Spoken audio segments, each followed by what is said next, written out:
today I have the pleasure of introducing Vaibhav Unhelkar from Rice University to give us a talk. Vaibhav is an assistant professor at Rice University, where he leads the Human-Centered AI and Robotics group.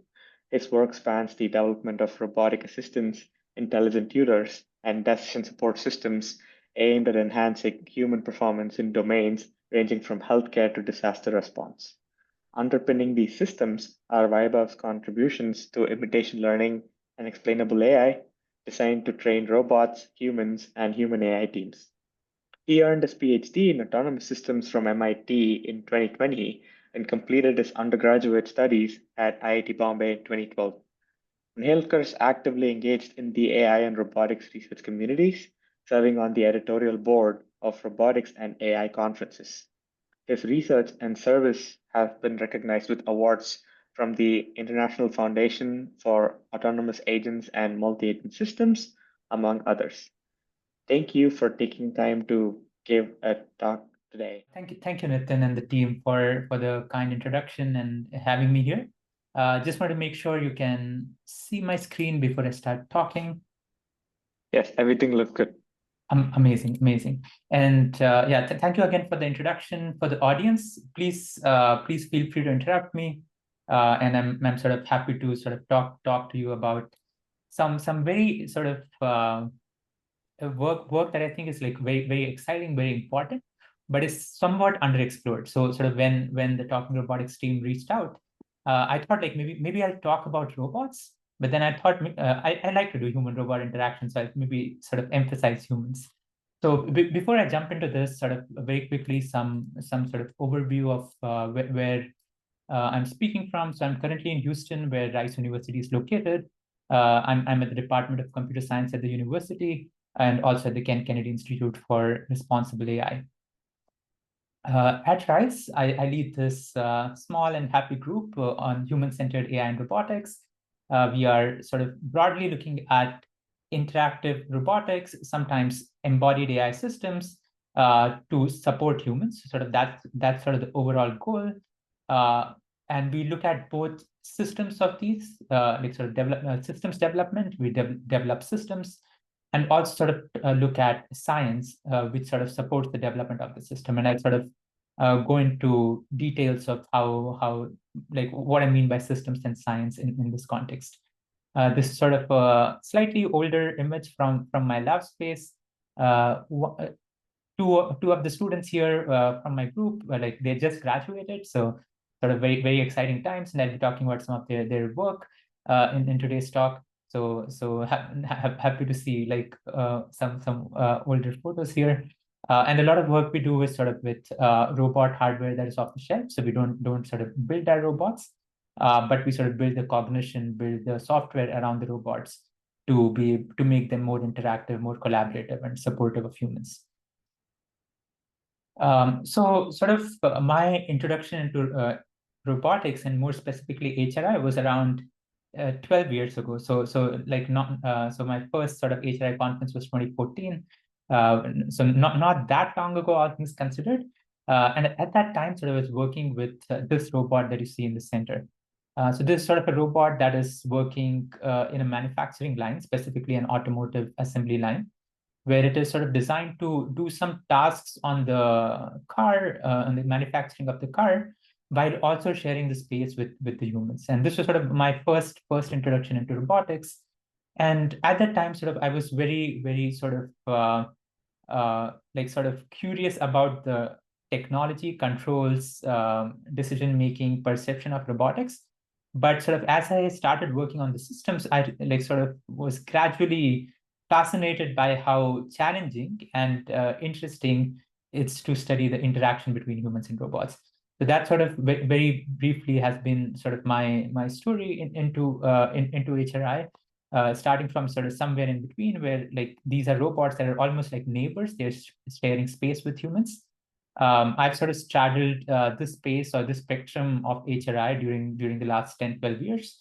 Looking at robotic assistants that sort of support humans, where robots are almost like tools, which are slightly smarter tools, somewhat autonomous tools, to more recently tutors, where like robots are now the teachers. They are sort of in charge of the student, in charge of the human. So this is sort of this has been sort of a very exciting space and a growing space to be part of. And within HRI, sort of you can see in my work and other exciting work that is happening in the space, a lot of nice research in sort of developing the systems. And sort of my work too, sort of I try to keep some systems, some application at front and center in our groups, in my group, so as to sort of ground the science, the algorithms, the methodologies that we are developing to be grounded in practical applications. So I'll first start with a couple of example of HRI systems that we are working with, starting with the one on the right. So this is sort of a very recent example of hot off the press from RSS 2025, where we are developing this robotic tutors to support nursing. So this is sort of a project with Kavraki lab, Dr. Lydia Kavraki's lab at Rice and Houston Methodist Hospital, where we have a robot that is supporting nurses as they practice skills. And sort of this is a very fascinating application of robotics, because this is sort of a setting where the human is the learner and the robot is almost the teacher. And here, sort of robot as a tutor is able to sort of monitor what the nurse is doing, offer them sort of both physical sort of interventions and cognitive advice in terms of how they should learn to do the task. This is sort of one application that we are currently working on. Very exciting, sort of a very different perspective of like the role of robot, like more as a tutor, not as someone who's been trained. And this is sort of a motif that you would see during the talk. And this is sort of another perspective of the same demonstration, where this is sort of what the robotic tutoring system sees about the nurse, sort of what it sort of tells the nurse. And one of the things that I want to highlight here is, while designing the systems, it was sort of very critical for us, very sort of central to us to design it in a user-centered way. So the nurses that you see in this sort of experimental session were part of the design process. They sort of informed the design process from the get-go, including sort of the evaluations that you see here. So this is sort of one sort of type of robotic systems that we work with, develop. We evaluate them using sort of both objective metrics, where we sort of see how well they perform. In this case, we sort of evaluate how well they can tutor or evaluate the nurse, and we sort of compare them with human evaluators and find good success. And sort of concurrently, we sort of evaluate them subjectively, sort of how the participants, how the users find them useful, engaging, usable, and so on. So this is sort of one type of robotic system that we are working with. Under sort of end of the spectrum, the other end of the spectrum, which we are sort of also exploring. So this is sort of not a robot that we are developing or actively sort of working with, but sort of the setting that we are working on, which is sort of the setting of robotic assistance, where a human is using a robot almost as a tool, where the human can delegate some tasks to the robot, and the robot performs them autonomously or semi-autonomously. So this is an example from the LA Fire Department, which sort of introduced these robots in their workforce around 6 years ago now, 5 or 6 years ago now, where this robot can sort of prevent, can help in disasters, fires, and sort of mitigate risks to firefighters and first responders. And this is sort of one example that we'll sort of see again show up in the in the talk, and sort of to evaluate and to sort of conduct experiments for these type of systems. We often because we cannot have such large field robots in our lab space, we often sort of utilize 3D simulations, sometimes 2D simulation in Unity, and now more recently in generative simulators to study human-robot interaction. So this is sort of just a flavor of the type of robotic systems that my group, that I'm sort of fascinated by, that I'm sort of interested in working with. And it's really sort of a big tent. Like, there are a lot of exciting problems here, exciting spaces here. I talked about the two ends of the spectrum where we are currently focusing on, but really a rich space. So if you're sort of someone who's new to HRI, new to sort of robotics, definitely very welcoming and very rich space to work on. So this is sort of just a quick preview of the type of systems that we work along with sort of developing an individual system. My research also looks at how do you sort of develop the science so that design of not only the system that we are working with, but the system sort of that will be developed in futures by me and others and other sort of researchers or developers is also supported by the research that we are doing. And this is sort of kind of almost like if you're in a company, you have heard of like horizontals and verticals. So like each type of robotic sort of paradigm of tutors, teammates, or assistants, you can think about as a horizontal in a business. And HRI science almost offers these sort of verticals to help you design systems irrespective. So the space of HRI science is very rich. I've been fortunate to work on a couple of verticals within HRI science. But within HRI, folks are looking at understanding how humans are performing activities, right from understanding human pose, activity, intent, and so on, to predicting human behavior, to sort of planning human-robot interactions, communication, and so on. I'm primarily focusing on two verticals. The first one being training robots to work with humans. And here sort of we have a line of a series of research, which is sort of looking at this setting of learning behavioral models of humans from demonstrations and sort of some information coming from the human itself. One of the challenges that we solve in this space is when we're trying to model humans. It's a very challenging problem. And you sort of have this setting where you can observe some things. You can observe something from a robot's camera or the simulation, but you can really, it's not observe humans' cognitive states. You cannot observe humans' intent readily. You cannot observe humans' sort of rewards or humans' preferences readily. So we have been sort of exploring sort of these techniques that allow for this partial observability about the human, that sort of admit that you cannot observe everything about the human, but you need to learn a predictive model of the human. Typically, we represent this as a policy, but it can be more richer than that. And for this, we have a line of work, if you're interested in modeling humans, that I would like to sort of introduce you to, called sort of along the lines of partial observable modeling of humans. And here, one of the things that has been like a hammer that we use often is the use of semi-supervision or active learning to learn these models. So this is sort of one vertical that I work with, where we are developing algorithms to train robots to work with humans. And beyond me, specifically computational research in HRI has looked at this problem significantly in the last few years. Like, this is still a very rich problem space, but there's sort of a problem that like sort of is sort of actively being pursued in HRI for at least 15 years now. Along with this, so this is sort of the vertical of training robots to work with humans. In today's talk, I wanted to talk about another vertical, which sort of which is sort of the majority of today's talk going to be about, is about sort of the flip side of this, which is training humans to work with robots. And sort of you might imagine, like if I'm working with a robot and the robot is supposed to be autonomous, like why do you sort of even need to train humans to work with robots? So there are like sort of many reasons. So in sort of first of all, in many applications, still, for example, in the firefighting scenario, the human has to make a decision on when to deploy the robots and when to do the task herself. So, for example, a firefighter, if there is a fire, depending on the urgency, depending on the situation, depending on the robot performance, they need to take a call whether the robot can actually do what they want to do, or it's better to be done with the human. So there are many robotic assistant scenarios where humans really are in charge, even if you have an autonomous robots sort of following humans' instructions or fulfilling humans' commands.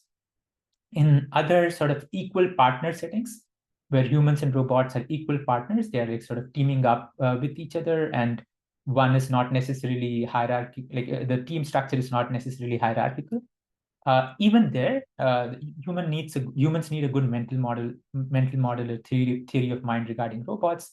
And it's sort of very similar to how we team up with other humans, right? So when we team up with other humans, sort of in a class project or in a company, we sort of know what their teammate is sort of like how do they work, what are their working style, sort of what are they proficient in, and that sort of informs how we work with them. So similar to that, even in sort of settings where we have human-robot partnerships, equal partnerships, we need humans to have a good theory of mind, good understanding of the robot.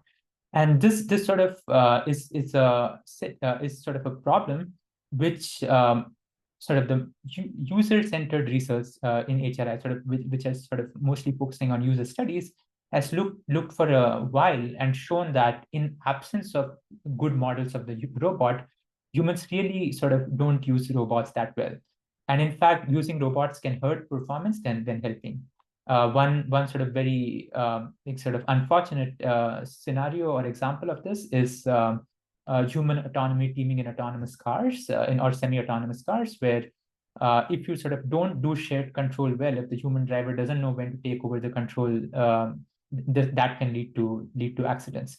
So this is sort of very important for effective teaming, but it's really necessary for safety and responsible deployment of robotics and autonomy. So this is something that folks in folks who sort of look at it from a human-centered, human sort of study standpoint have already established and shown. And researchers have also shown that if you give humans more information about the robot, they can really do very they can really use the robot well. They can have an improved utilization or collaboration with the robot. But from a computational standpoint, this problem is rather new. So from a computational standpoint, how do you give humans the sort of mental model or understanding of the robot is a fairly challenging problem, and this is something that we have been exploring. And mathematically, this model can be almost seen as a problem of teaching the human about the robot using some information that you can generate algorithmically. So here, for those of us who are like working in explainable AI or working with explanations, one very popular set of techniques here is to explain the robot behavior, to sort of show explain why a robot did what they did, and then that sort of helps the human learn. And that's sort of one of the paradigms that we'll be sort of jumping into. So hopefully this sort of introduces at a high level, what are the systems problem, what are the science problem that I'm interested in, my group is working on. And it's really an exciting space, sort of looking at either the vertical, horizontal, and sometimes both, where you kind of get to see sort of how algorithmic advances impact robots and then in turn impact humans. So with that introduction out of the way, I'll now jump into sort of the second half of my talk, which is going to be diving deeper into training humans to work with robots. And sort of in this work so far, we have like mostly focused on helping humans predict robot behavior. So training humans to work with robot is a very broad problem, very general purpose problem. Within this, we are currently focusing on helping humans predict robot behaviors. And sort of here I'd like to point out a lot of this work is been done with my excellent student, Pei-Shu who's soon going to be an incoming assistant professor at the University of Houston. And I'll be sort of sharing a lot of work that she made possible. So with that, I'll sort of jump more into mathematically describing this problem and the solutions that make this possible. So the problem of enabling humans to predict robots, in order to formalize this, let's look at this motivating example. So here sort of we have this firefighter which wants the robot to go to the fire very quickly, but there is this sort of partial obstacle in between this debris that you see here. So the responder wants the robot to go here to fight this fire, but there is sort of this debris in between. And the firefighter wants to know how the robot will act. Like, will it take a while, sort of circumnavigate these obstacles and then get to the fire, which may not be sort of the ideal thing if it has to get there very quickly? Or will the robot sort of go through this sort of narrow path and still get to the fire, but rather quickly? So this is sort of a motivating setting, just a simple toy scenario to explain why, like what is the sort of settings where humans might need to predict robot behavior. And here, sort of one very classical work on this space has been done in the context of legibility and predictability of robot motion, where sort of the robot generates a partial motion, and that helps the human sort of predict what the robot is going to do. But in the context that we are focusing on, we really want the user to have this understanding even before the robot sort of does this motion, and even before sort of the robot is actually, the human and robot find themselves in this scenario.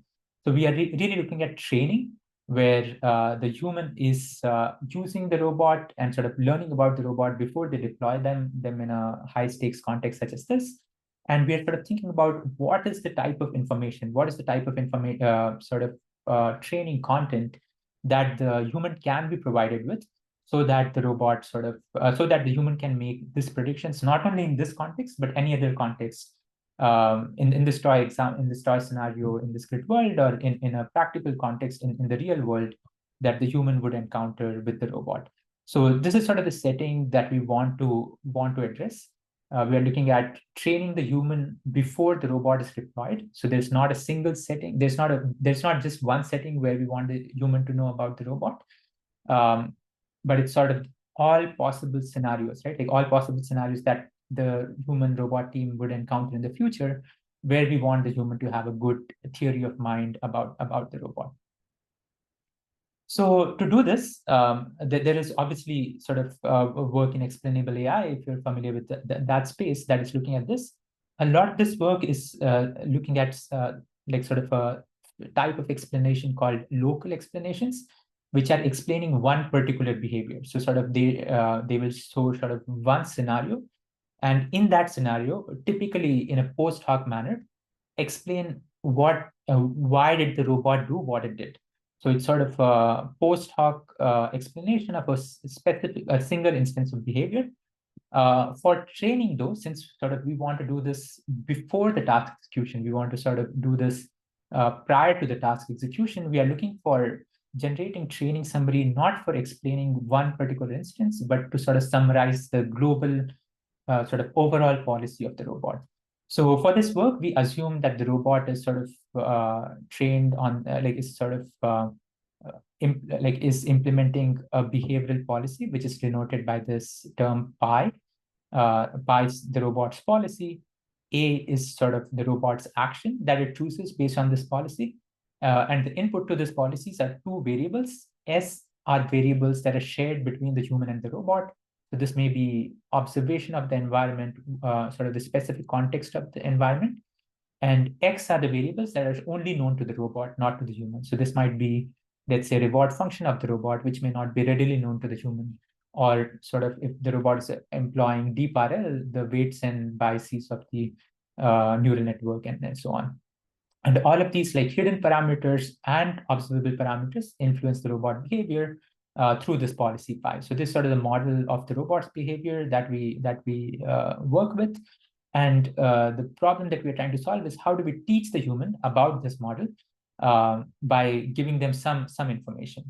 Local explanations, as I talked about before, are one tool in our toolkit, but they cannot be the only sort of solution, because we really want the human to develop this global understanding regarding the policy. So to sort of solve this problem mathematically, around 7 years ago, researchers have posed this as a problem of policy summarization, which sort of summarizing the policy using a set of demonstrations. And this sort of is a very exciting spin on the inverse reinforcement learning setup. So in inverse reinforcement learning, typically we have the robot as the learner and the human as the demonstrator. In this setup, you can almost imagine it as the flip of that, where the human is the learner. We still have an inverse RL style problem, but the learner is the human and the robot is providing the demonstration so that the human can learn. And this sort of problem formulated by Ofra Amir and the group sort of looks at how do you summarize this, how do you sort of take a policy, summarize this using demonstrations, potentially using local explanations, but also selecting what is sort of the best example of robot behavior to provide. So to solve this problem, before we sort of jumped into this problem a few years ago, there were already like a nice set of techniques which are called policy summarization techniques. So these techniques, essentially what they do is they sift through the state space of the robot. So they sift through the state space of the robot and try to find out the most critical states. So where robot's behavior best summarizes the robot. So sort of if you want to show how the robot would act in the world, you sort of show some salient information, some salient examples of this robot behavior in some specific critical states.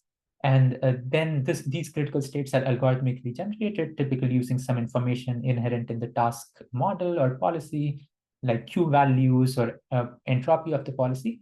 And based on that, these demonstrations are generated. So sort of you have this XAI algorithm, which has white box access to the policy, robot's policy. Based on that, it generates these observations. And then these are fed to the human learner.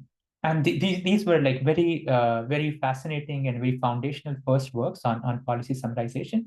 There were like different objective metrics that were looked at and different sort of optimization subroutines. But one of the sort of gaps when we started looking into this problem was this policy summarization process was almost one way. So there is this algorithm that generates this demonstration that goes to the human, and then the human learns this policy.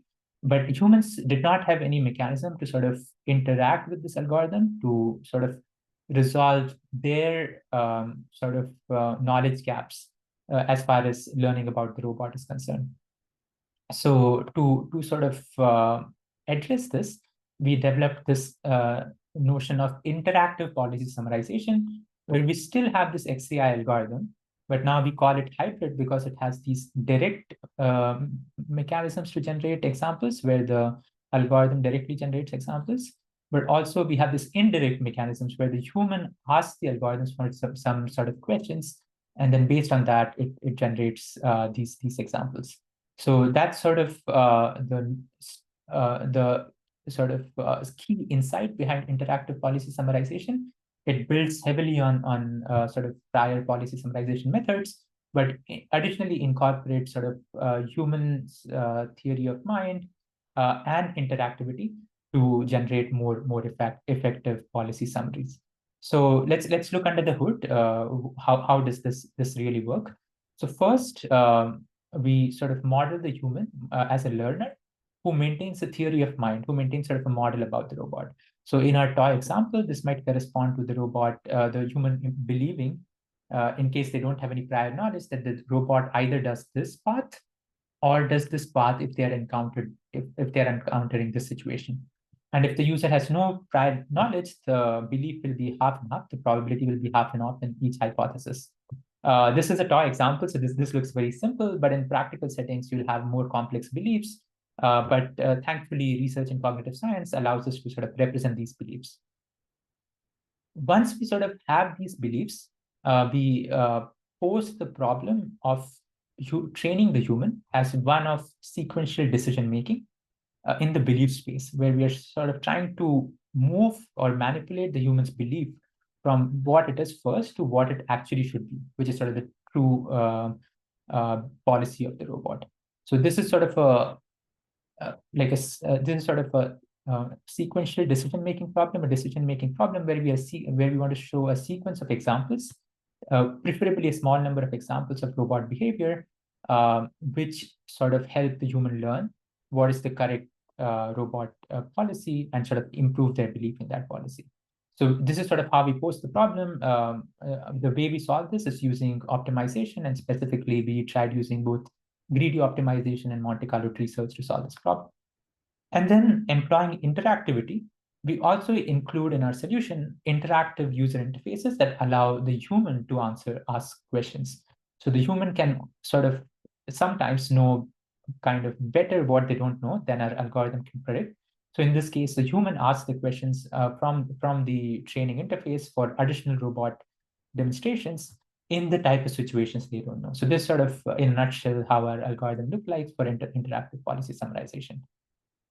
we evaluate this algorithm in this case in simulation-based experiments where we had different robot policies which were implemented in simulated environments where the robot was performing tasks, and we sort of compared how did sort of both the participants' ability to predict behavior and see in situations using the two methods. So here we sort of found improvements when we had this interactivity in policy summarization. So this is sort of the result on the left. And then on the right, we sort of also found that almost always, like our participants preferred the interactive mechanism because it gave them more degree of freedom while learning about the robot. Even for participants where we did not see improvements, they preferred interactive training mechanism. So both from a subjective and sort of objective standpoint, we sort of advocate for this interactive mechanisms for policy summarization. So this is sort of one set of problems that we have been looking into it. This was sort of work that came out almost 2.5 years ago now.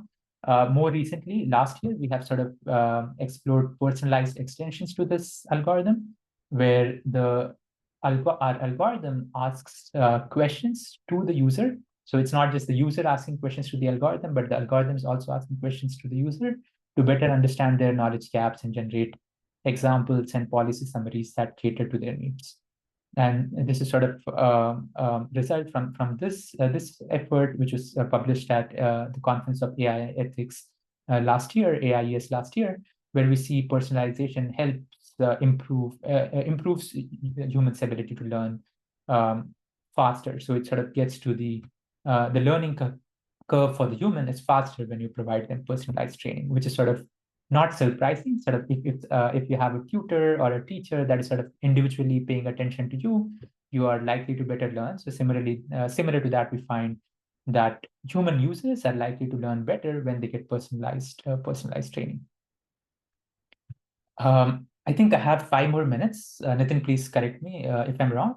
So in the final few minutes, I want to sort of talk about a complementary problem to training humans, a complementary component of the problem of training humans that we have been also recently exploring, which is sort of how do you demonstrate, how do you communicate these robot demonstrations to the humans?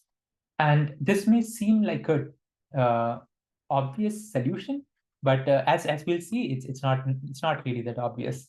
So one of the things that you can imagine, let's say if you're learning about a robot, either a robot that you use in your home, or let's say a firefighter who's learning about a robot, one way they can learn about it is through a web-based or a cell phone-based or a virtual reality-based interface where they are getting training in simulation.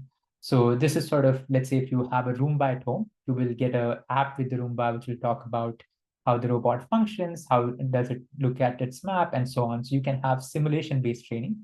This is where you can demonstrate potential training and examples of robot behavior. So this is faster, this is cost-effective, but similar to how we sort of look at training robots, there is a sim to real gap if you train in sim. A simulation, no matter how rich it is, cannot really represent everything that is possible in the real world. And really, you are limited to the scenarios, which we call in-distribution scenarios, which are possible in simulation, but not which are possible in the real world, but not possible in simulation. On the other hand, like you can sort of have this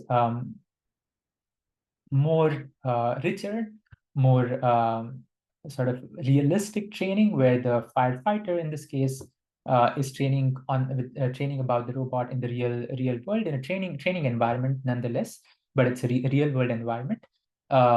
Whereas instead of like the simulation based training that we saw just a few minutes before. And here, the nice thing is you can train in a larger variety of scenarios. You're not limited to just a specific set of like settings that are available in simulation. But this is very slow. Like in simulation, you can speed up the robot. You can show the demonstrations faster. You can show a variety of demonstrations. So this is slower and also very resource intensive. So because of this sort of challenge, when we sort of were evaluating our policy summarization methods for robots, we were really sort of stuck. Like we were sort of thinking about which one should we use, right? Like should we use simulation-based, physical interaction-based?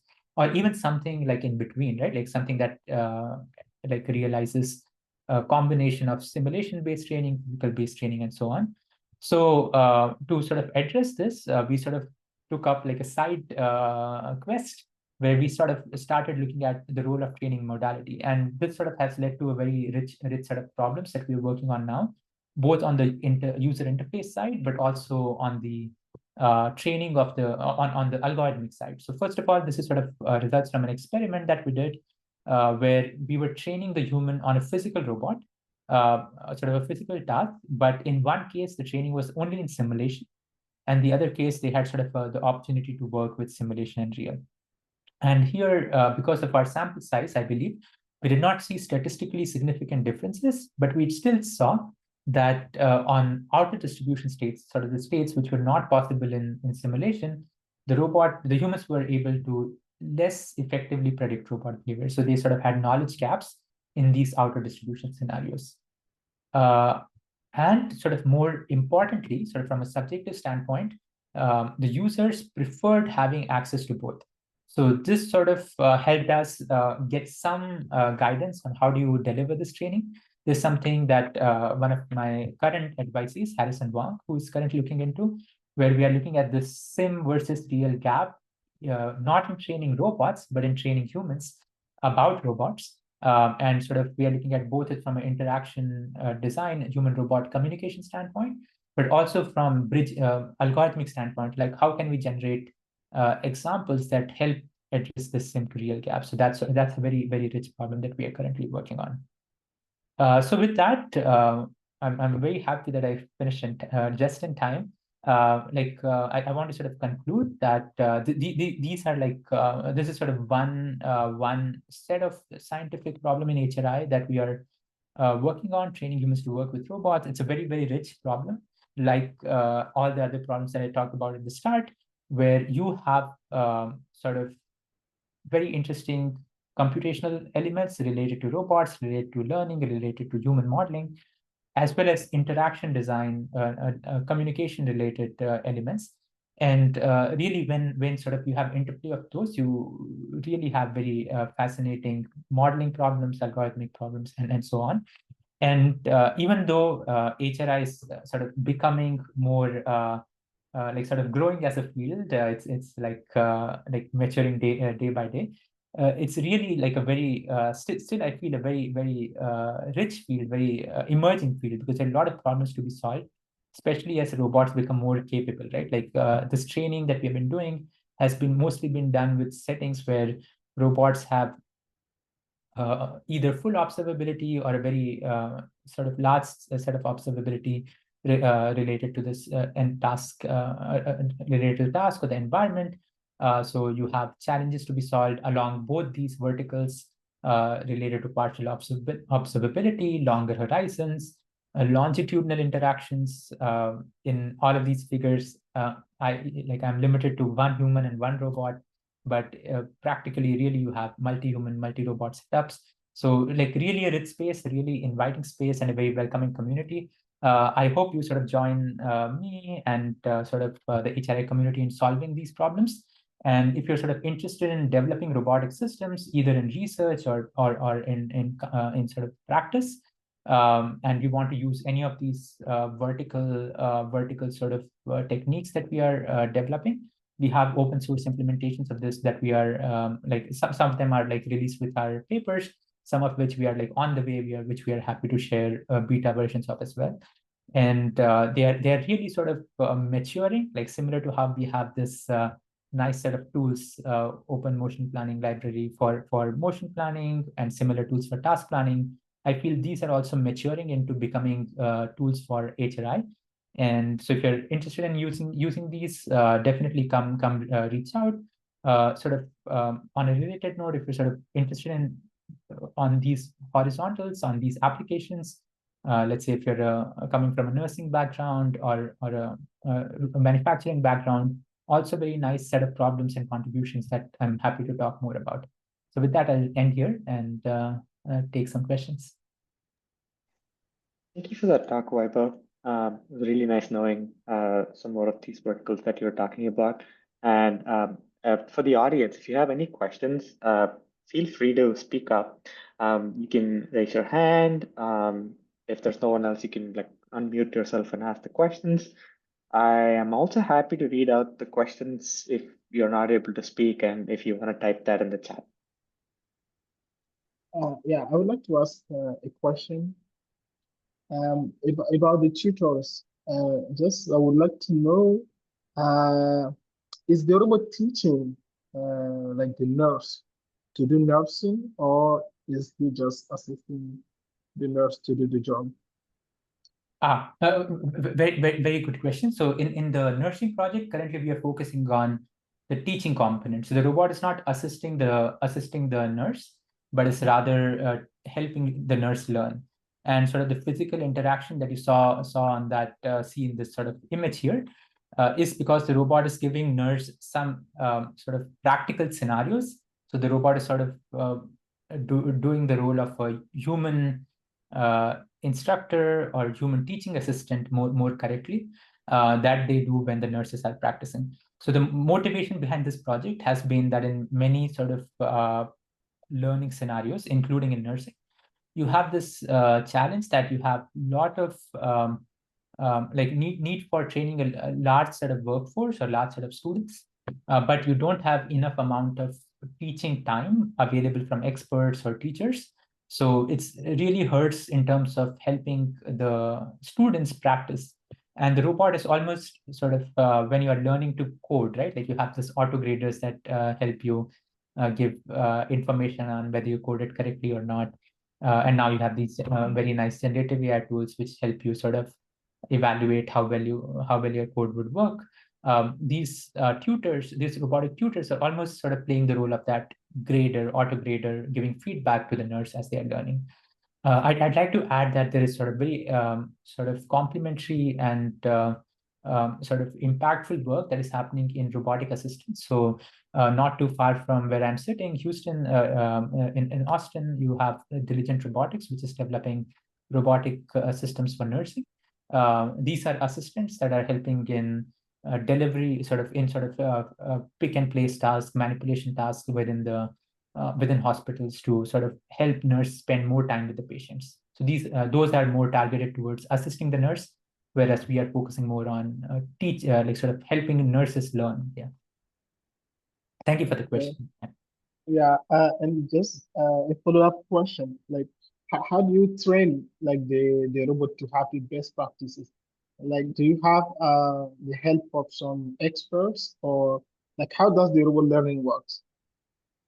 So I got your question about how does the robot learn, but I didn't catch how does the robot learn what? Like, can you repeat? I mean, if the robot can teach like a nurse to do nursing, so I guess like the robot knows the nursing best practices. So I wonder how is it able like to learn the Very best nice question practice. again.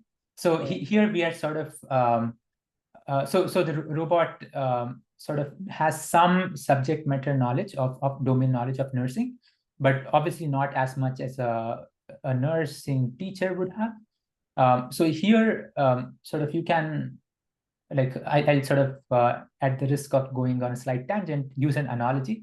So let's say when you're sort of learning to drive, right? You have these blind spot monitors on your cars in some of the cars today that will help you when like sort of give you an indication of when you're swerving. So they will sort of tell you you're going in the wrong lane or something. And they don't know as much about driving as a human would, but they have this very specific knowledge and they can sort of do very good job of automated evaluations on those knowledge. So right now our robot, I would say, is that closer to that stage.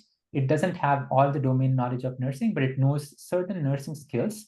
So in this specific task, we are particularly focusing on a set of skills that called principles of sterile techniques in nursing, where the robot knows about these skills really well, not everything about nursing, but specifically these skills really well.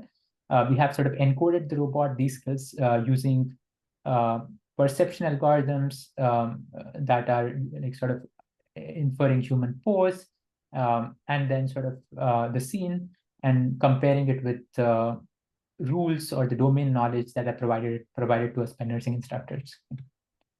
Okay. Okay. Thank you very much for answering. Thank you so much for that question. And if you're sort of interested in learning more about this, I'd like sort of point you to a paper that we have at RSS this year. I think the Talking Robotics team will maybe share it on this like newsletter or something. Yeah. Yeah, Okay. we can have those up on the. I think we have some of the papers up on the website. Amazing, amazing. Thank you, Nitin. Yeah. Yeah. Okay. Thank you. We have time for maybe one more question. Anyone else? Hey, Vaibhav. Thanks for the great talk. Can you hear me? Yes, yes, I can. Yeah.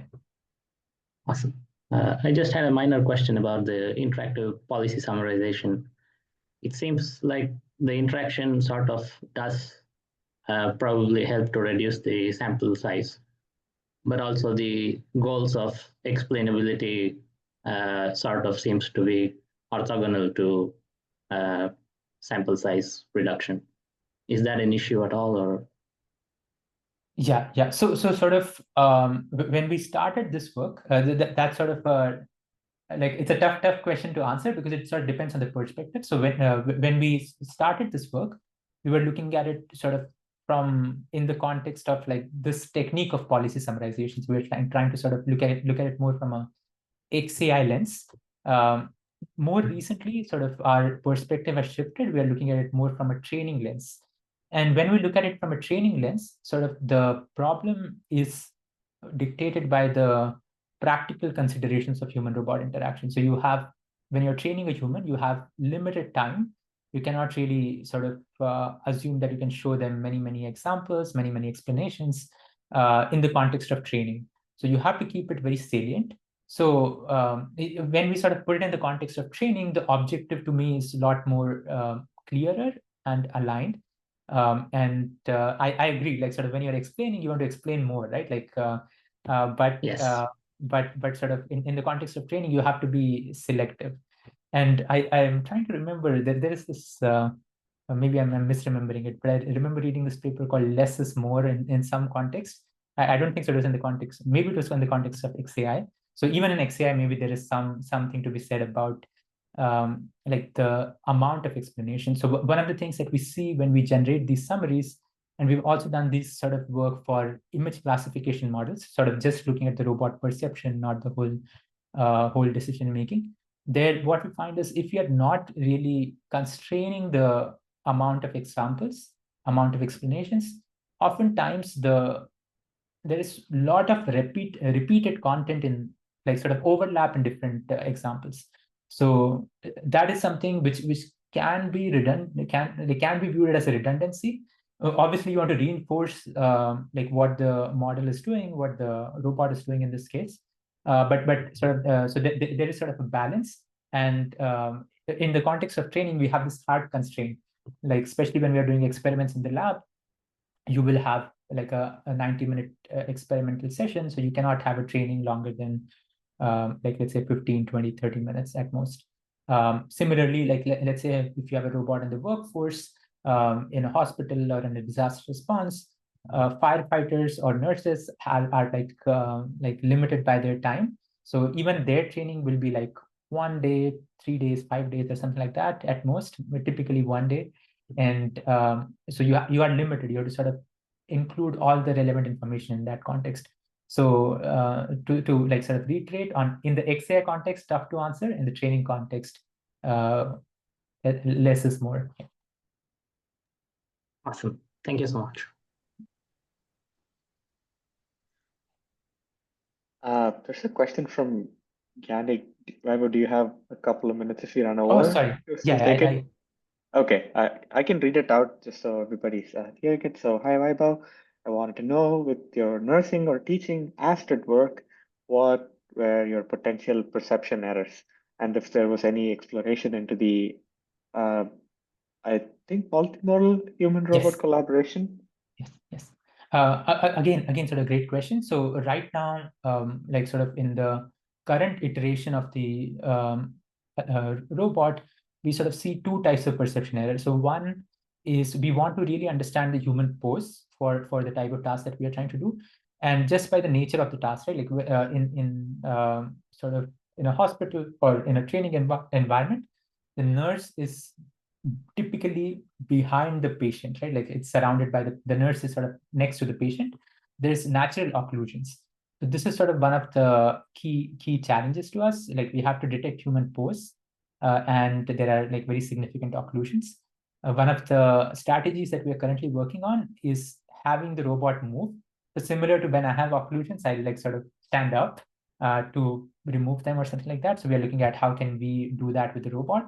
And specifically with the stretch robot, we have the advantage that the head is has degrees of freedom. It can like pivot, and it can like it has I think a yaw as well.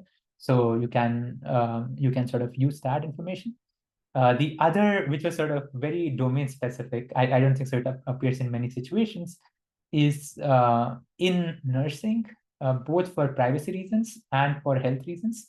So health reasons for the patient, nurses are masked, and for our robotic system, for privacy reasons, we didn't want to use their face. So when you sort of remove the detection of face, a lot of like existing models for training human poses get confused because they are trained with data where they're not masks. So this is sort of a very, I would say, domain-specific challenge, but these are the two challenges. Another feature which sort of is limiting the type of work that we are doing right now is the type of information that we can get.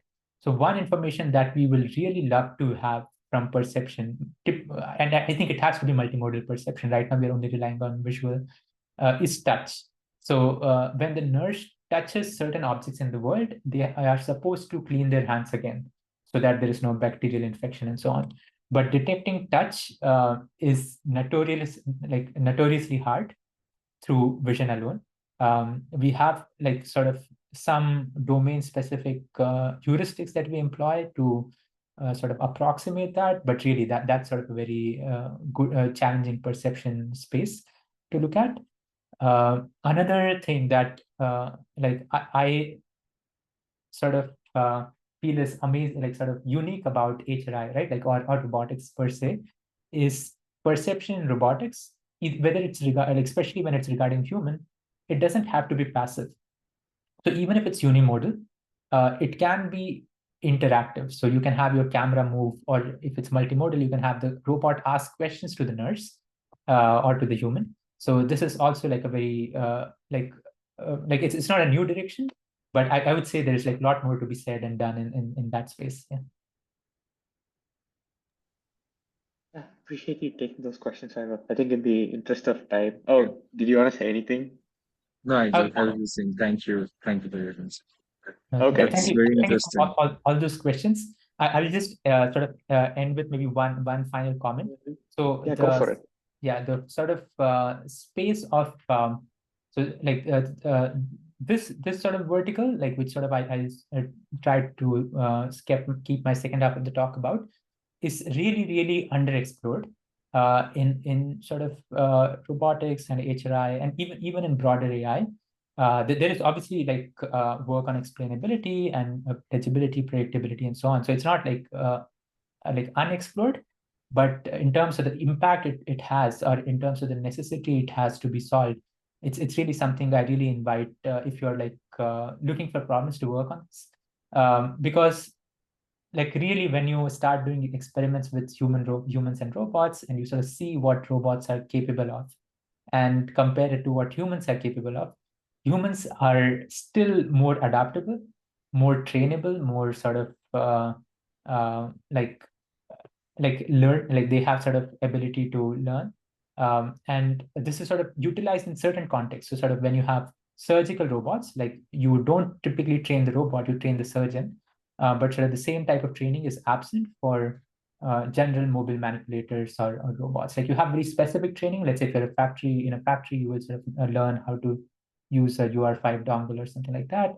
But sort of this is sort of really very underexplored space, for lack of a better word. And like I'd love for more people to work on this thing.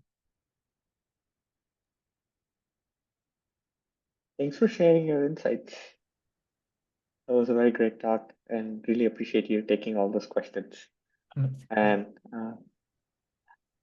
to wrap up, I just want to say thank you again for joining us today, and to Vaibhav for giving us this great talk.